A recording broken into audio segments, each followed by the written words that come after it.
माननीय सभापति महोदय, आपने मुझे मांग संख्या 50 और मांग संख्या 55 के ऊपर बोलने के लिए जो है अनुमति दी, उसके लिए बहुत बहुत धन्यवाद। आपकी मांग संख्या 50 में ये सहकारिता के मूल मंत्र एक सबके लिए सब एक के लिए को मजबूत करने के लिए, आम व्यक्ति की भागीदारी को बढ़ाने के लिए मैं मेरी और से विभाग को जैसे ओसियां विधानसभा के लिए कुछ ऐसा है, वो हमारे सुझाव है, वो आपको देना चाहता हूँ। ओसियां विधानसभा क्षेत्र की प्रत्येक ग्राम पंचायत के मुख्यालयों पर एक नवीन आपकी ग्राम सेवा सहकारी समितियां बने, उन जीएसएस का गठन हो, तो इस ये जो आपके सार्थक श्लोक का जो है सार्थकता होगी। ओसियां क्षेत्र में संचालित अभी भी बहुत सारे ऐसे जीएसएस है जो भवन विहीन है, वहाँ पर नवीन भवनों की आवश्यकता है और उनके साथ में ही यदि आपके गोदामों का और जैसे भंडारों का निर्माण हो तो इसमें बहुत कुछ ये जैसे किसानों का फायदा हो सकता है। एक ये जैसे महत्वपूर्ण बात है और काफ़ी इस आपके जीएसएस में एक हमारे खास करके पश्चिमी राजस्थान के अंदर बड़ी अड़चन आ रही है। आपके प्रदेश के राजस्थान सहकारी सोसाइटी अधिनियम 2001 की धारा 35 और 37 के तहत जो राजस्थान जो सहकारी सोसाइटी के नियम 2003 के नियम 45 में जो है संशोधन करने की ये तो बहुत बड़ी आवश्यकता है। जैसे क्योंकि ग्राम सेवा सहकारी समितियों की जो चुनावी प्रक्रिया है उसमें संशोधन की जरूरत है। माननीय अध्यक्ष जी, इसमें संचालक मंडल में कुल आपके निर्वाचित सदस्यों की संख्या 12 होती है और जिसमें से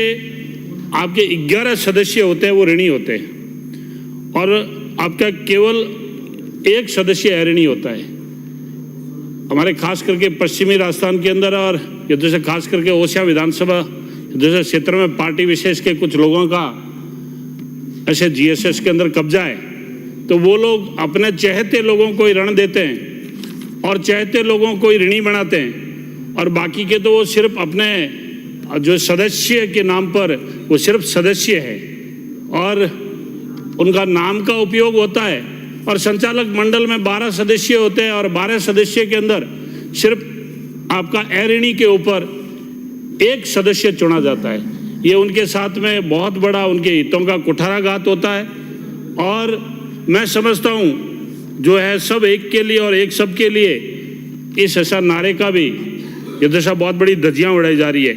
ये दशा मेरा निवेदन है इसमें कि संचालक मंडल में निर्वाचित होने वाले ऋणी और अऋणी के सदस्यों की असमानता को, इनकी भिन्नता को मिटाते हुए एक रूपता को रखते हुए और समान रूप से ऋणी तथा अऋणी के सदस्यों की संख्या समान रूप से रखते हुए 5-5 सदस्यों को ऋणी तथा अऋणी सदस्यों के रूप में निर्वाचन होना चाहिए। क्योंकि इसके अंदर जो व्यवस्थापक है और जो अध्यक्ष है, जो जिनके चहेते हैं उन्हीं को ऋण देते हैं और जो चहेते हैं उन्हीं को ऋण देते हैं और वही वोटिंग करते हैं। तो वर्षों से हमारे जीएसएस पर इतने काबिज हो गए। जैसे मुझे याद आ रहा 2013 से 18 के बीच में जब 2 दिनों के लिए विधानसभा आपकी स्थगित रही और हमारे आपके ओसियां विधानसभा क्षेत्र के अंदर आपका लगभग 84 करोड़ रुपए मुआवजा का मिला था अतिवृष्टि ओलावृष्टि के टाइम में। तो इन ऐसा सहकारी समितियों के मार्फत उन किसानों को मुआवजे का बंटवारा हुआ। एक जो है किसान का खेत एक किसी ग्राम पंचायत में था और दूसरा खेत और किसी गांव में था, एक खेत किसी और ग्राम पंचायत में था। इन जीएसएस वालों ने उन बड़े बड़े किसानों को ये बोला कि आप एक जगह से मुआवजा ले सकते हैं। उन जीएसएस वालों ने उस किसान को एक जगह से मुआवजा दे दिया,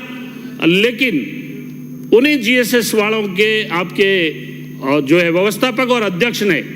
जो दूसरी जगह की किस्त आई हुई थी वो उन्होंने खुद ने फर्जी साइन करके और वो किस्तें उठा ली। उसके अंदर भी करोड़ों रुपए का घोटाला है। यदि आप जांच करवाएंगे तो उसके अंदर भी बहुत सारा घालमेल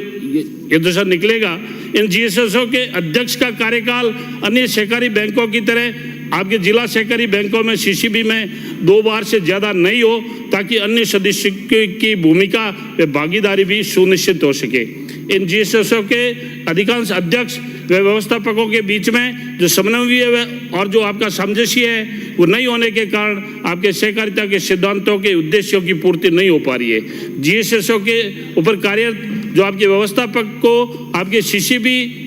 और आपके जिला सहकारी बैंकों से राज्य सरकार के अधीन किया जाए, ताकि नई भर्ती की प्रक्रिया के साथ साथ में जो पदोन्नति इत्यादि का सरलीकरण किया जा सके। मेरा निवेदन है जो जीएसएस के ऊपर व्यवस्थापक है उनके ऊपर सरकारी कंट्रोल होना चाहिए, चाहे वो आपके सहकारी विभाग के अंदर उनको एम्प्लॉयज कर ले। यदि अपने सरकार के नियंत्रण में होंगे तो वो गबन भी नहीं करेंगे और गड़बड़ भी नहीं करेंगे। ये मैं बात आपको दावे के साथ कह सकता हूँ, क्योंकि उनके ऊपर कोई सरकार का कंट्रोल नहीं है और एक बोलना चाहिए मिनिमम उनको इतना सा वेज देते हैं, और वो इतने न्यूनतम वेज के अंदर यदि वो गड़बड़ घोटाला नहीं करेगा तो और क्या करेगा। ये आपके लिए, हमारे लिए, सबके लिए सोचने का विषय है। ओशिया क्षेत्र के अंदर जो नवीन कस्टम जो है हायरिंग केंद्र खोलने की जो है स्वीकृति प्रदान करावे। ग्राम सेवा सहकारी समितियों के पार्टी विशेष के राजनीतिक हस्तक्षेप व दखल को कम करने के लिए, आमजन की भागीदारी व भूमिका को बढ़ाने के लिए प्रदेश के राजस्थान सहकारी सोसाइटी अधिनियम के तहत चुनावी प्रक्रिया के नियमों में संशोधन करना जनहित के अंदर बहुत जरूरी है। मेरा माननीय मंत्री महोदय जी से निवेदन रहेगा कि जो आपकी चुनावी जो प्रक्रिया और प्रणाली है इसमें संशोधन करना बहुत जरूरी है। नहीं तो आपके 11 सदस्य ऋणी में आते हैं, 1 सदस्य अऋणी में आते हैं, और लोन देने वाले आपके पर्टिकुलर कुछ ही संख्या में लोग हैं जिनको लगातार जीएसएस से लोन मिलता है। वो अपने व्यवस्थापक और अध्यक्ष की सेटिंग से मिल जाता है, और अऋणी हमेशा ही अऋणी है, वो सिर्फ सदस्य ही रहता है और सिर्फ वो संचालक मंडल में अपना 1 सदस्य आता है, इसलिए वो कुछ जो बोलना चाहिए कर नहीं सकता है। जो आपकी मांग संख्या 55 है उसमें मैं जो है माननीय मंत्री महोदय जी से मेरा निवेदन है, इन खाद्य सुरक्षा और आपके गाँव के डीलर ने हमारे ओशिया विधानसभा क्षेत्र के अंदर कम से कम जो 5-7 डीलरों को आपके इन्फोर्समेंट ऑफिसर ने ऐसा रंगे हाथ गाँवों को चोरी करते हुए पकड़ा गया। इसमें आवश्यक वस्तु अधिनियम के तहत आपने ऐसा कोई नियम कर रखा है कि इन्फोर्समेंट ऑफिसर आपके पुलिस थाने के चक्कर काटता है, वहां पर आपकी एफआईआर दर्ज नहीं हो रही है, और वो एफआईआर इसलिए दर्ज नहीं हो रही है कि इसको आवश्यक वस्तु अधिनियम में रख दिया, और वो आपके पुलिस थानों के चक्कर भी काट रहा है। और वो आपके पुलिस थाने वाले कह रहे हैं कि आप जो बोलना चाहिए एसीबी में जाओ, और आपके एसीबी वाले बोल रहे हैं कि आप तो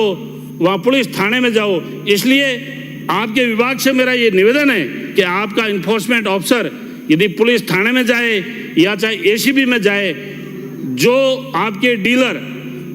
आपके जिस दुकान से आपके रंगे हाथ गांव को चोरी करते हुए पकड़े गए उसके ऊपर भी कार्रवाई नहीं हो रही है। ये हमारे को कार्रवाई करनी पड़ेगी। इसलिए जो भी आपको कठोर नियम बनाना है, मेरा माननीय मंत्री महोदय जी से निवेदन है कि आप कठोर से कठोरतम नियम बनाएं और उन गरीब